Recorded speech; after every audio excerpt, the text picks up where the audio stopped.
something in, son? Sorry to cut you. Can I just throw something in as we're saying? Because there's a lot coming out and we're discussing. And I think we've got to really be, apart from what we're discussing that you just mentioned there, the people potentially going to watch this podcast, yeah?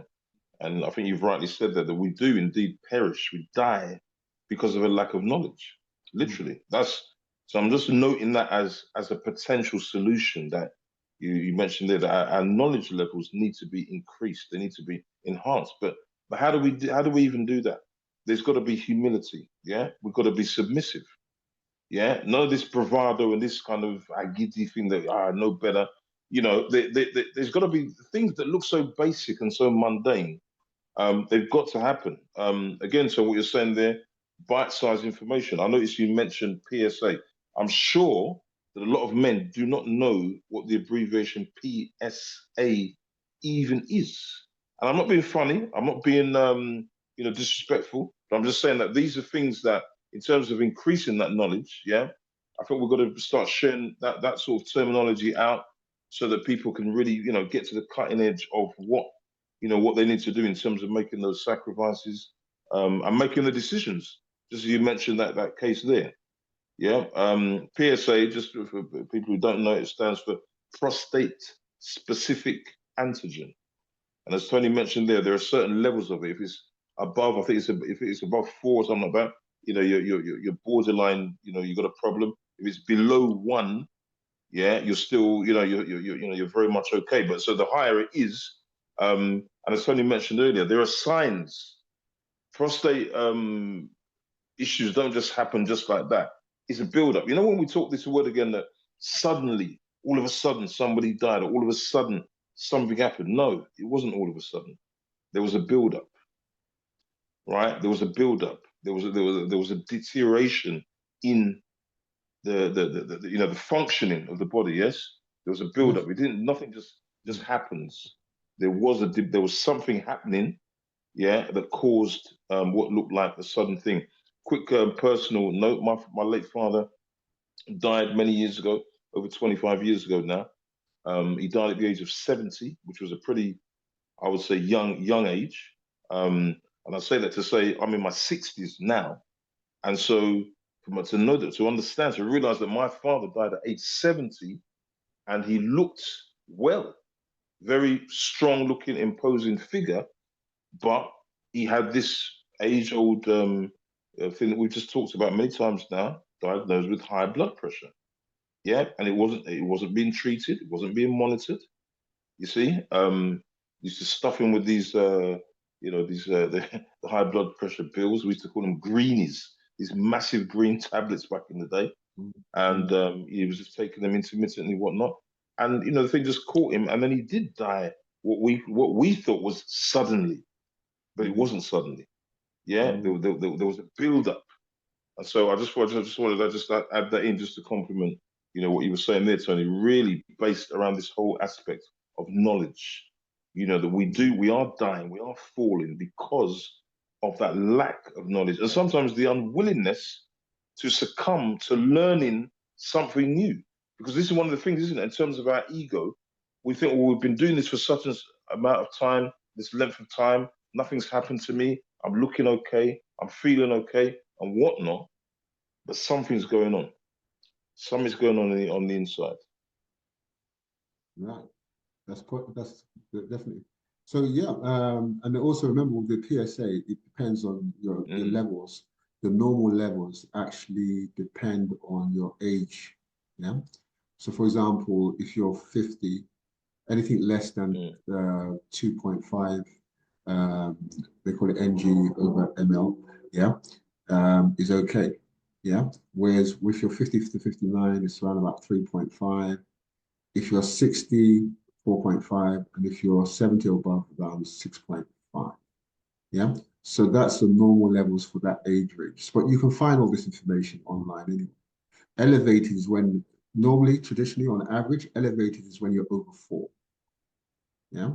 And then obviously it goes on from there. So just to let you understand that for those people that are wondering, how do you know whether you're normal or high? I said, but then what you do is, what do? You go for a blood test. You go for a blood test. But when you go for a blood test, normally they like taking your blood anyway, don't they? Yeah. And when they take my blood, they say, okay, I'm going to do a checkup. They take your blood. They do this. They test this against your blood. Test this. But I always say to them, if you're taking my blood, test my PSA. And you look at them and they look at you like, oh, I said, yeah, don't take my blood and just test the normal things. Test my Exactly. PSA.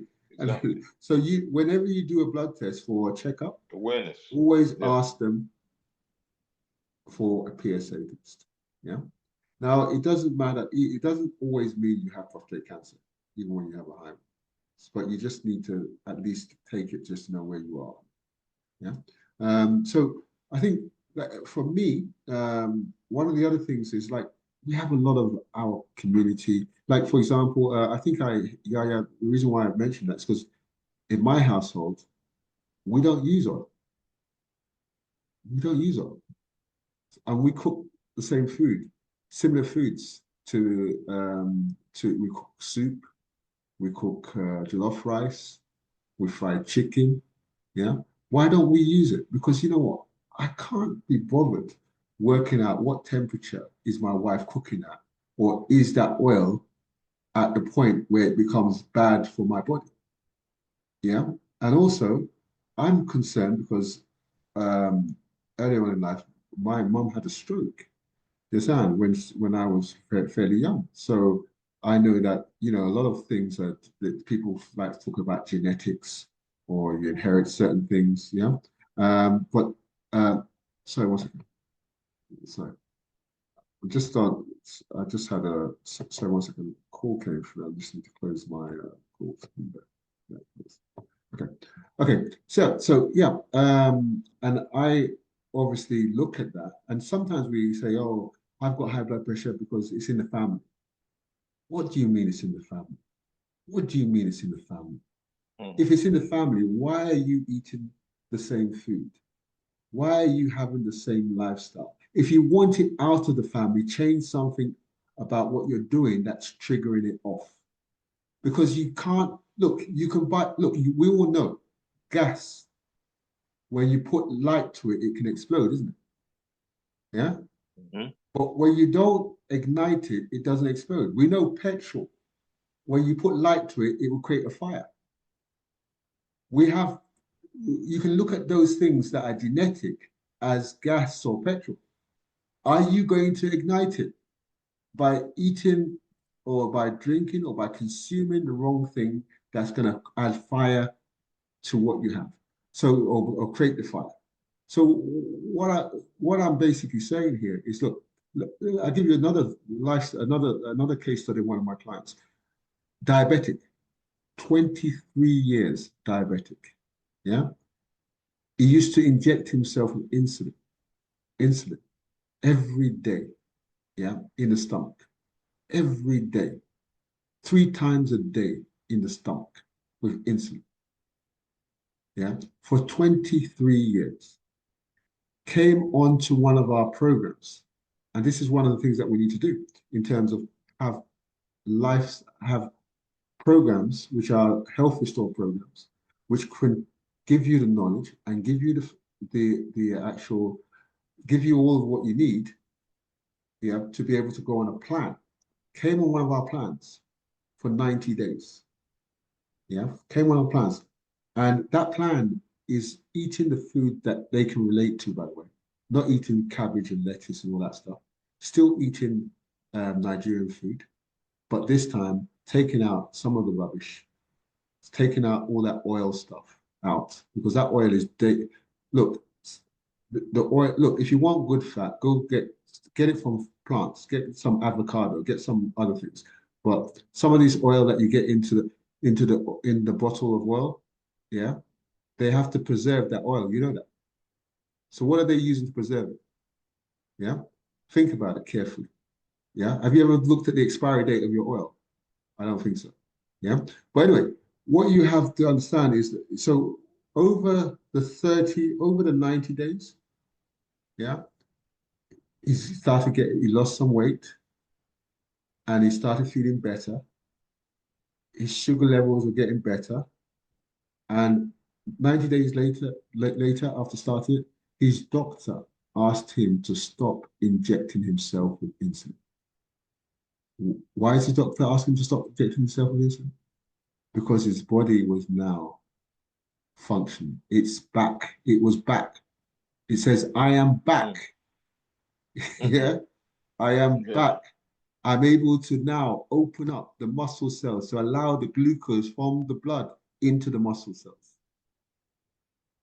Guys, ask me the question, why did it take only 90 days? Whereas when he was diabetic for 23 years, taking insulin for the whole of those 23 years. Think about it. Why? You know why? Because insulin does not cure diabetes. Insulin simply manages the problem you're causing to your body on a daily basis. You are damaging your body daily, and insulin is managing it so that he says, look, I don't want you to have a crisis. I don't want you to go down. So I'll give you the insulin to keep you going.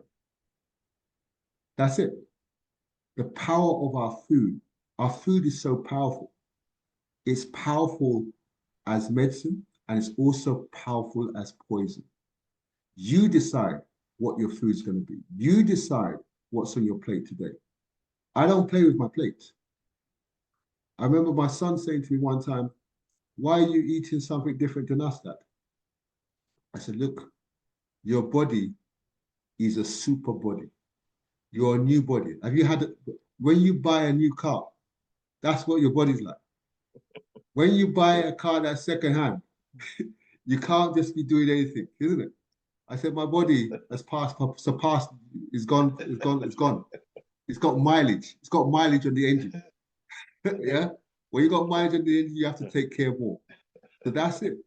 So my advice for everyone on the call is look, if you can cut out as much fat, bad fat, bad fat, because we have good fat, the body needs fat. The body needs essential oils. But if you can cut out the bad one, and the bad one is when we talk about our foods, especially in the African community, in the Caribbean community, you think about that food. Guess what you do? You go and fry it. You fry your chicken in oil. Yeah. Then you go and fry your jollof rice stew in oil. Then you fry your stew in oil. Then you want some plantain, some dodo, you fry that in oil. Then you combine the whole lot on a plate and you now wonder, why am I having problems? Why am I having problems? Guys, you created the problem and you can solve the problem. Yeah. And the thing is, you may say, but this person's eating it, but they don't have what I have. Remember, that's where your genetics comes in, isn't it? Yeah. So guess what? If your genetics, if you're prone, your family is prone to high blood pressure and all this stuff, then you have to make sure you're not eating that fuel. Remember, food is fuel to the body. So that's the key thing. So I want to just pass over to you guys to add some comments or anything you want to say.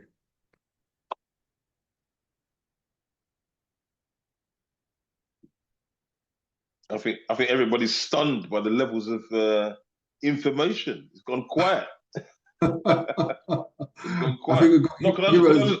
can I just throw something in again? So Tony and other guys, look, not to conflict anything that Tony has shared with us, and I think this is what it's all about. I mean, what we've heard over the last few minutes, I think it's been eye opening. It's very influential information, and it's all relatable.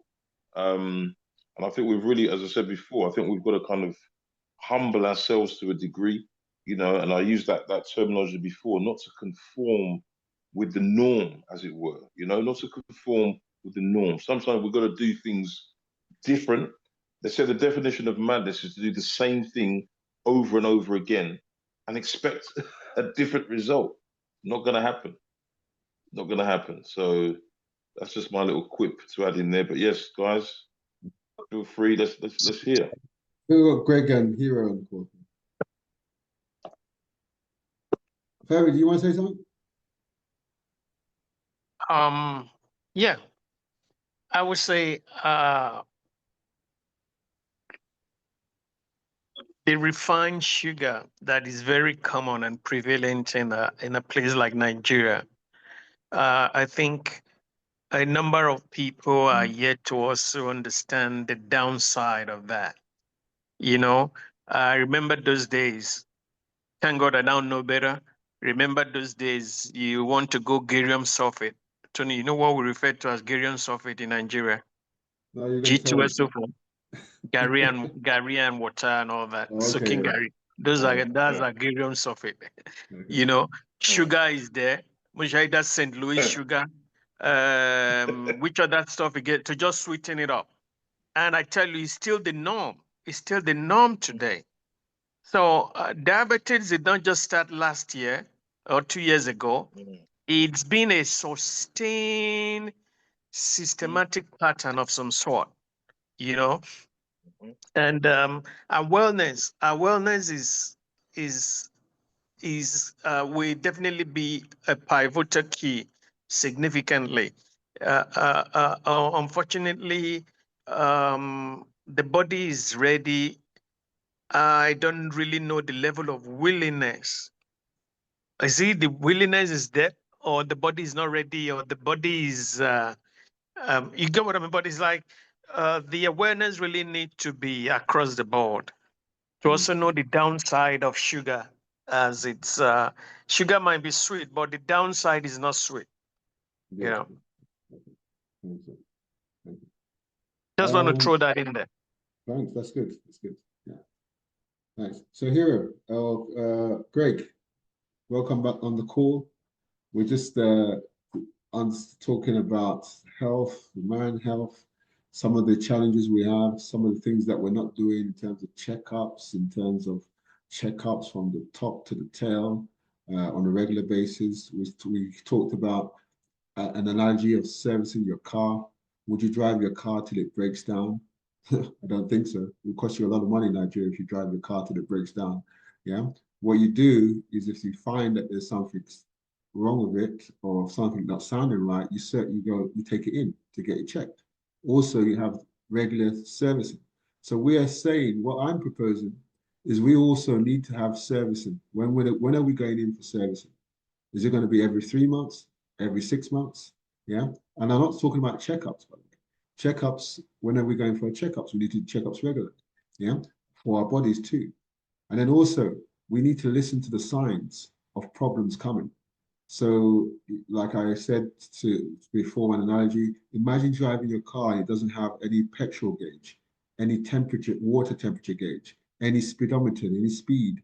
It's going to be hard for you to drive that. Why are we driving our bodies like we have no speedometer, no petrol gauge? Yeah. So these are things that we need to look at. These are things we're saying we treat our cars, yeah, better than our bodies. Because we don't wait till they break down before we do something about it. We'd rather, I said again, also what I said and Shola will say, so look, our bodies deserve it. Look, if a carrot costs me, let's say a carrot costs 5,000 naira, 1 carrot, and it's organic and it's good for my body. And another carrot cost me, like 1 carrot cost me 200 naira. Yeah, but it's not organic. Which one do you buy? The natural instinct is to buy the 200 naira carrot or the cheap carrot. Yeah. Why? We don't love ourselves inside. We love ourselves outside. We are obsessed with how we look outside, but we're not obsessed with what's happening on the inside. Listen, I will buy the carrot for 5,000 naira if it's going to take care of my inside. Because you see, if I'm taking care of inside, then guess what happens? I can work harder, I can make more money, and so on. So this is one of the things. So I'm just saying, so Ofer, over to you. Go on. Greg, over to you. Hi, Mr. Tony. Hi, Shola. Good evening, everyone. Hi. How are you? I'm good, thank you. Good So good to be here today again. Thank God I'm not from my car. I'm not speaking from my car today, so yeah. Okay. So what do you say, Greg? What do you Yeah, guys so do? thank you very much. So I think I will start from personal story because my dad died of diabetes. And that was before I met you, Mr. Tony. He died in 2010, and he died suffering from complications that came from diabetes. You know, his leg was going to be amputated. He said, "No, don't do that." You know, he was being given blood up and about, and he said, "Listen, I'm done. Don't give me any more." Everybody was donating blood, and then he said, "No, no, no, no. Listen, this is it. I want to go. Just let me go." It was one of the most painful experiences I've ever had in my life. But then I had to now go back to say, what really led to this? It was diabetes type 2. And, the family members, my dad's family members were telling me how he used to enjoy drinking Coca-Cola all the time, and the kind of food, the lifestyle he was living at the time, which was one of the things that led to that. So when I now looked through it, Seventh-day Adventist, which was the hospital where he was being treated, the doctor now told me some certain things. And from that 2010, I decided that I would do those things the doctor said, not simply because I just wanted to do them, but because I have seen how my dad died of diabetes.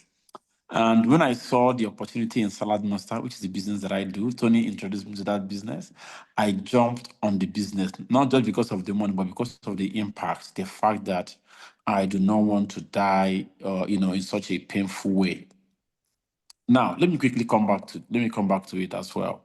I think that men's health are mostly neglected because most men think that, especially when it comes to their food, it should just be the prerogative or the responsibility of the woman in the house to take care of that.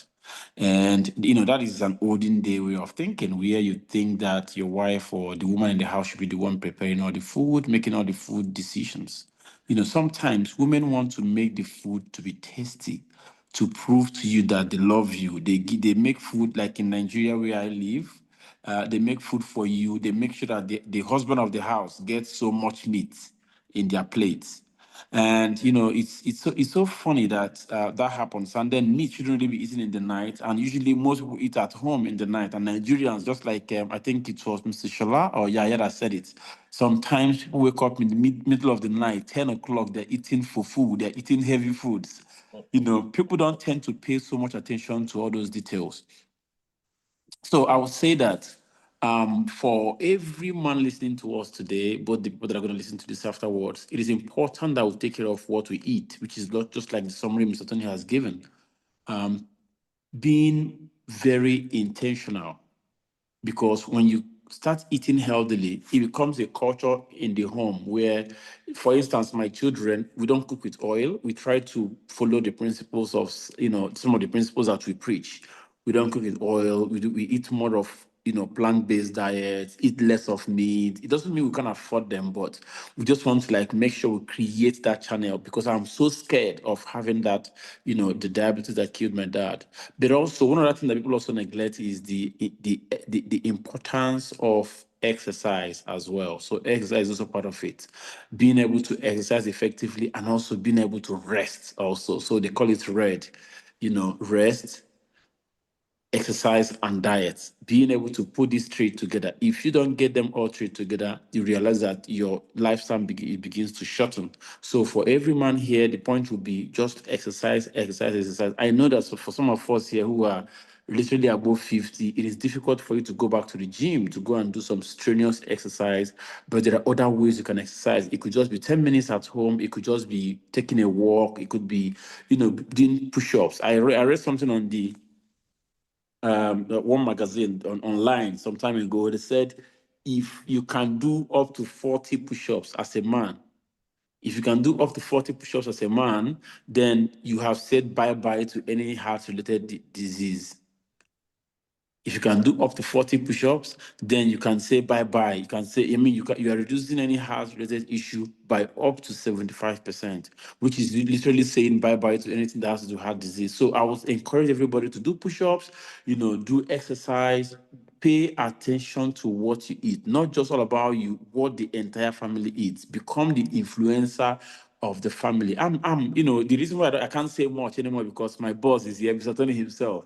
You have said almost everything that I wanted to say, but just to add these little ones, doing exercise is very important, resting is very important, but more importantly, focusing on the food and making healthy food as become a culture for the family, not just for yourself. When you are paying attention to yourself, it should be able to influence the entire family. If not, you are going to be dragged back into unhealthy meals as well.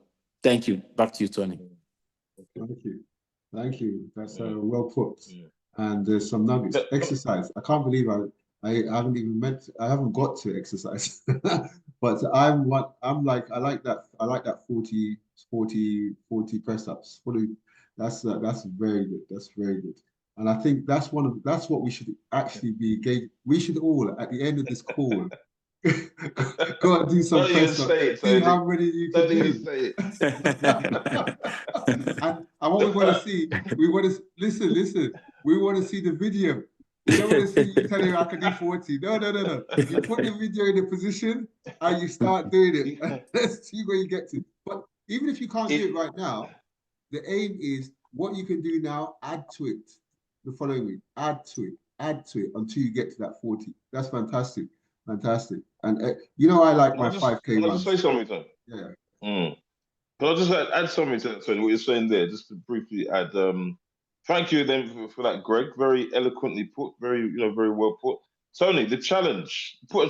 Maybe we can throw that. Do you remember the thing we used to do? 6:30 in the morning, 30 minutes. 30 minutes of exercise. Body weight on exercises. Zoom. On Zoom. Maybe we should do that on Zoom. We will do that one we week. should do something like that for the men. Yeah. But it's just going to be a problem for Femi because he's like 6 hours behind us, I think. Oh, that's the thing. Yeah. Can I just put something out there, Tony, based on what Greg has just said? Then I love again the word of culture that he used, a culture of food and a culture of the way we sort of embrace things as a family and as individuals. And I just want to put this word out, this an acronym out there, then, if you like. I'm not going to tell you what it is. I'm going to put it out there. If anybody knows what it is, maybe they can chip in or give it out to our viewers. Has anybody heard of what they call New Start? New Start, which is NEWSTART. So I'm going to put it out there.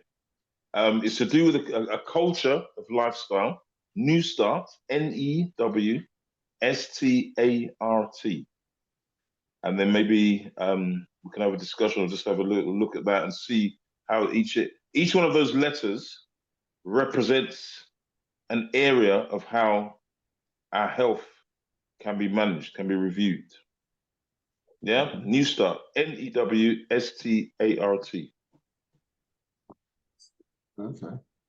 Okay. So what do we need to do? Do we need to find out what it is, or are you going to tell us? Yeah, let's just find out. Whoever comes up with it can have a look at it and then just see how it relates to exactly what we're saying. It's just based on this whole thing of the word, just what Greg had said earlier about a culture. So NEWSTART.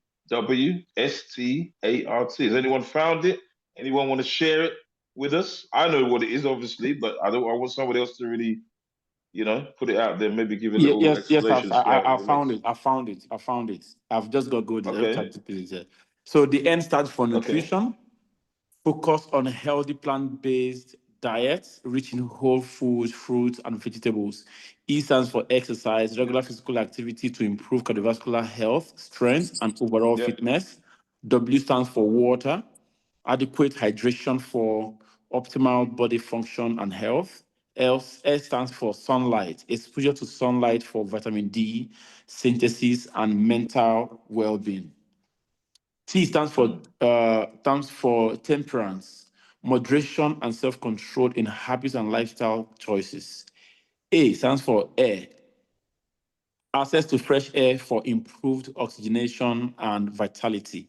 R stands for rest, sufficient sleep and relaxation for recovery and mental clarity. And then the last one, T, stands for trust in divine power, faith or spirituality to foster inner peace and resilience. Wow. Powerful. That's powerful. Yeah. Can you send us that link? That just came to me, guys, based on what Greg was talking about in terms of his things. You said your late father, going to a Seventh-day Adventist hospital, because I know that particular denomination they focus so much on the health message. They're really big on that, and I think again in terms of the plant-based diet and so forth, and the trust in the divine power and so forth. I think it brings everything into a nutshell. Mhm. You know, it compresses Definitely. everything. Yeah.